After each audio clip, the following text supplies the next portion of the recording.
नमस्कार साथियों, स्वागत है आपका कन्हैया जीएस वर्ल्ड में। दोस्तों, इस वीडियो में हम लोग समझेंगे स्वेज कैनाल यानी कि स्वेज नहर के बारे में।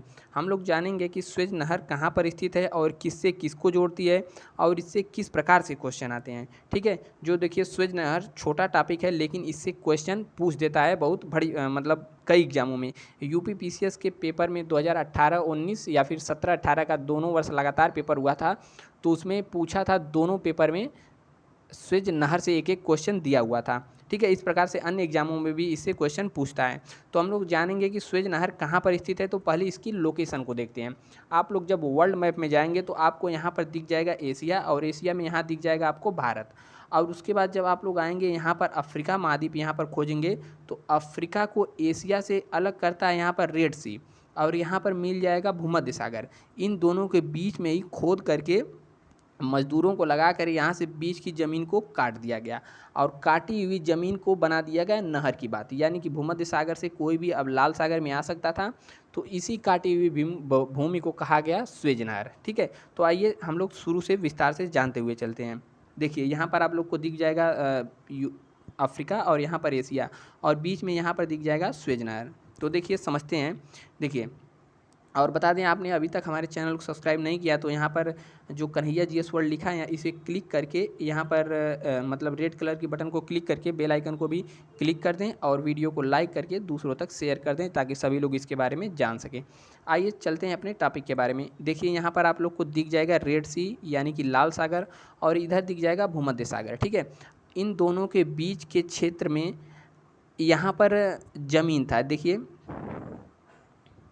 जब जब भूमा मतलब जब स्वेज नहर नहीं बना था तो किसी को भी यूरोप से एशिया आना होता था तो बहुत लंबी दूरी तय करके आना होता था। देखिए इस तरह पूरे यूरो मतलब अफ्रीका को घूमते हुए इधर से आते हुए तब कोई भी इंडिया हो गया या फिर इंडोनेशिया, ऑस्ट्रेलिया या फिर चाइना आना होता था, तो इस तरह पूरा घूम करके भारत को आना पड़ता था।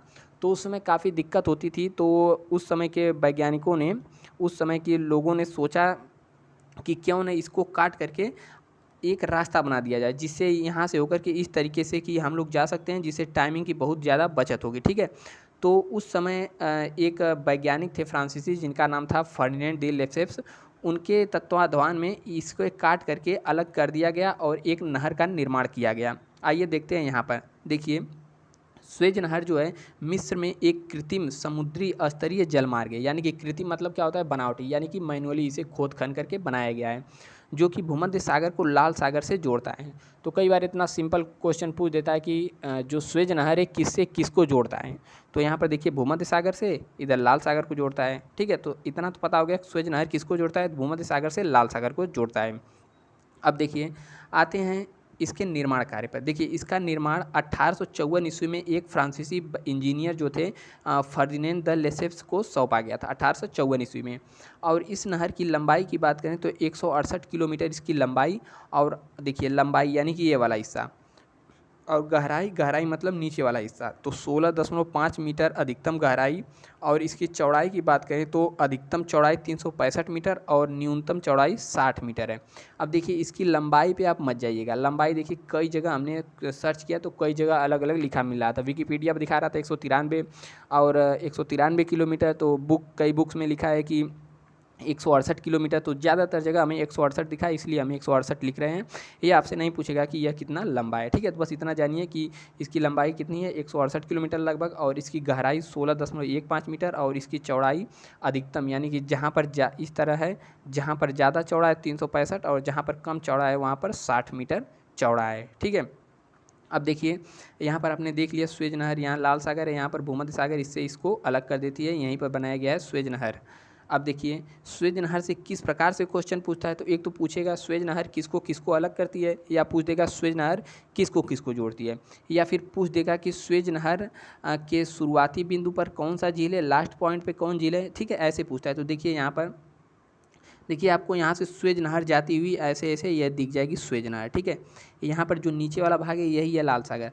तो जहाँ पर स्वेज नहर प्रवेश करती है यानी कि जहाँ से शुरू करती है, तो देखिए यहाँ पर स्वेज हो गया, फिर उसके बाद लिटिल झील हो गया, लिटिल बिटर झील, उसके बाद ग्रेट बिटर झील, टिमसा झील हो गया, और इधर हो गया पोर्ट साइड। इसमें नहीं, अलग अगले वाले मैप में आपको बेहतरीन तरीके से समझ में आएगा।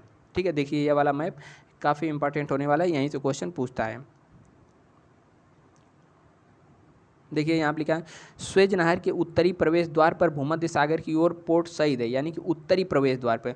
उत्तरी कहाँ पर आएगा? पोर्ट सईद, यहाँ पर उत्तरी आ जाएगा, पोर्ट सईद है। और दक्षिणी प्रवेश द्वार पर यानी कि लाल सागर की ओर पोर्ट स्वेज, फोर्ट नहीं पोर्ट स्वेज है, यहाँ पर पोर्ट स्वेज पड़ेगा। और स्वेज नहर के उत्तरी भाग में मंजारा झील, टिमसा झील, ग्रेट बीटर झील और लिटिल बीटर झील है।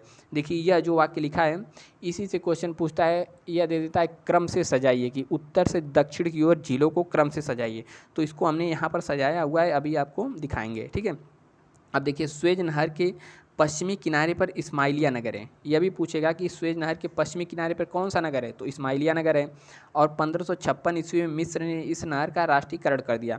देखिए जब स्वेज नहर बना था तो उस पर यूरोपवासियों का कब्जा था, लेकिन वहाँ के एक कर्नल नासिर नाम का एक वहाँ का राष्ट्रपति हुआ, कुछ विवाद हुआ था, तो उसने क्या किया कि 1956 ईस्वी में इस नहर को राष्ट्रीयकरण कर दिया, यानी कि अपने राष्ट्र के अधीन कर दिया, हमारा राष्ट्रीय है। तब से इसका राष्ट्रीयकरण कब हुआ, तो 1956 में, यह याद रखिए।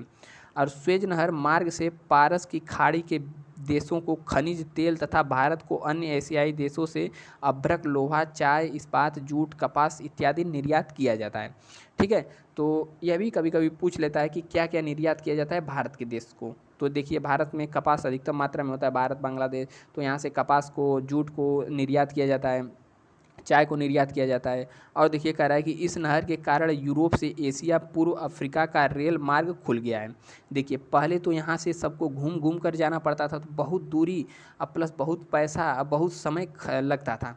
तो जब इस नहर के बन जाने के कारण यहाँ पर जो है आवागमन आसान हो गया। ठीक है, अब देखिए इस नहर के खुल जाने के कारण 7000 किलोमीटर की बचत हुई। 7000 किलोमीटर, देखिए इधर से घूम घूम जाएंगे तो ज़्यादा टाइम लगेगा, और इधर से आने पर 7000 किलोमीटर की बचत होती है। तो क्वेश्चन यह भी पूछा था कि यूरोप से एशिया तक आने में कितने हज़ार किलोमीटर, यानी कि कितने किलोमीटर दूरी की बचत होती है।